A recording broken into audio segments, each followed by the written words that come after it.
Hey guys, welcome back. Thank you for joining me for my second episode of the week. If you haven't already seen the first video, what are you doing? Just check it out on my channel.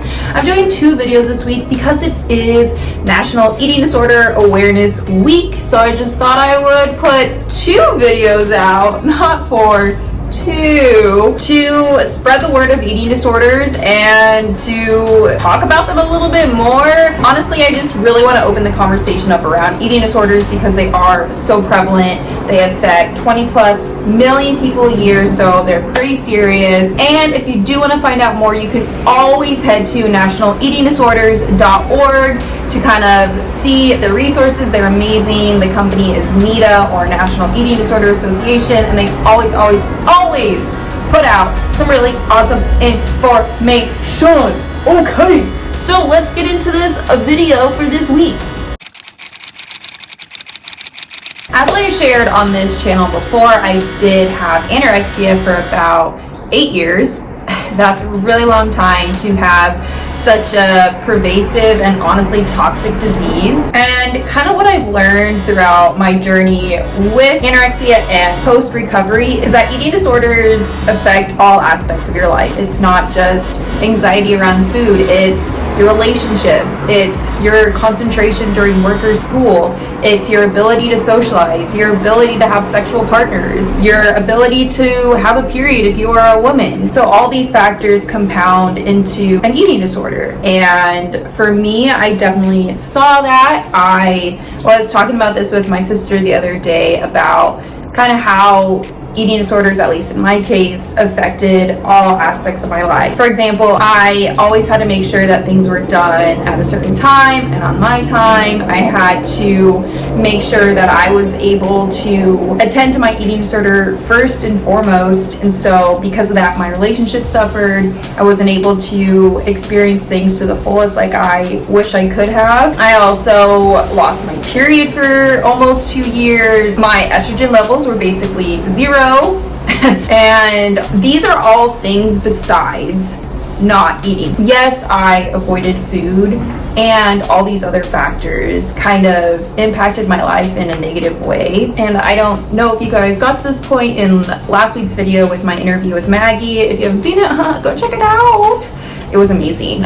She mentioned that for her and for me, her eating disorder was never about the food. It was always the internal struggle. For her, it was maintaining perfection. For me, it was maintaining perfection. It was maintaining a sense of control. It was a way to cope with the anxieties of my life. So yes, I pretty much ate nothing.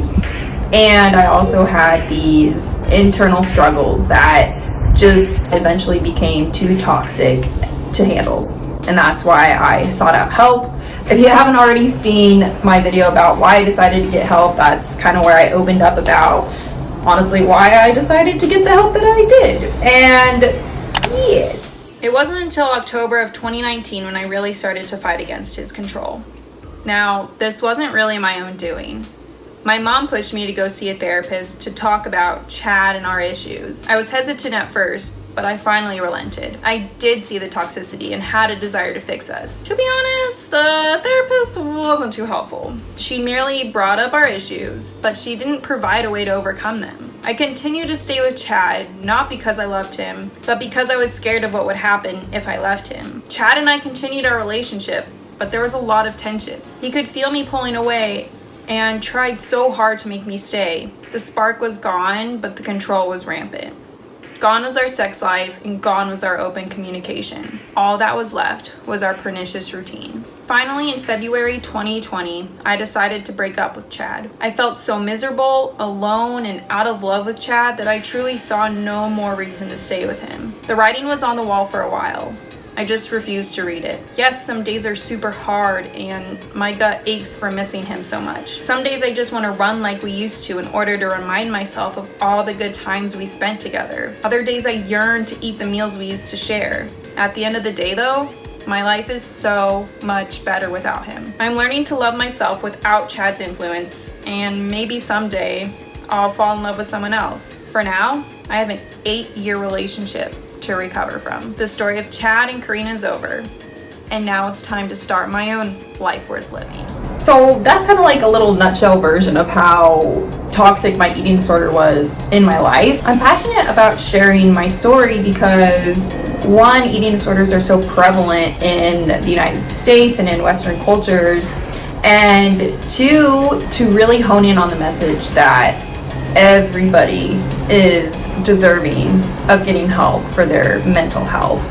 So for me, my eating disorder brought a lot of anxiety with me, and now I kind of see how anxiety affects other people and in their lives, and I just want everybody to get help and to realize that they are deserving of help, that even if they don't feel like their mental health struggles are significant or they're not strong enough to get help, I strongly encourage you to rethink that, reframe that thought, show a little self-compassion on yourself, and get the help that you truly deserve. And since it is National Eating Disorder Awareness Week, I am just so passionate about sharing this message that eating disorders are so much more than what you see on the outside. For me, I had anorexia, but there's so many other eating disorders that can affect you, like bulimia/anorexia, binge eating disorder, orthorexia. I went through all of these in my video of what is an eating disorder, which you can check out down below, or just, go to my channel and see all my awesome videos that I've produced. And eating disorders really take away from your life. They make it not fun. They are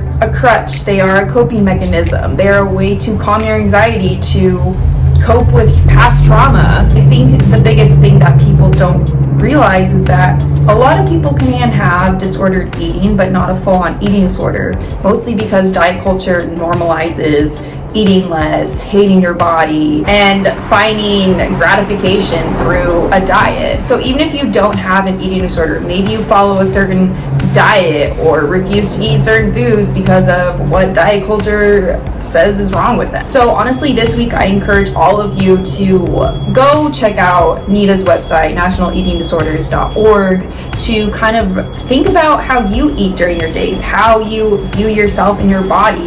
Are you constantly getting down on yourself for how you look? Are you constantly counting calories? Are you constantly trying to avoid certain foods? Are you over-exercising? Think about all of these things, and I challenge all of you guys to just show a little compassion on yourselves. Tell yourselves that you are worthy of the life that you are living, and if there's something that you want to improve upon, do it. It's never too late to make a positive change in your life. I think this week is a great week for me, at least, to reflect on how amazing my life is going right now, how stress-free I feel, how much less anxiety I have in my days, how exciting it is to be able to eat foods with my friends, to go to a fast food restaurant. All these things I used to fear before, I can now do, and it's all thanks to the program that I attended last year, and with the help of my family and friends, I've maintained my recovery. And so this week, guys, I just wanted to open the conversation up a little bit more around eating disorders, and I want you all to think about the way you treat your bodies. This is your only earth suit. So live a little bit more in the moment. Show your body some compassion. Eat the foods that you want to eat. Listen to your body. Be more intuitive. Stop counting the calories. Stop listening to diet culture. Check out the Intuitive Eating book. All these things can help you live a more fulfilling life. So that's all I have for you guys this week. Thank you for joining me. I really appreciate all your support in my videos.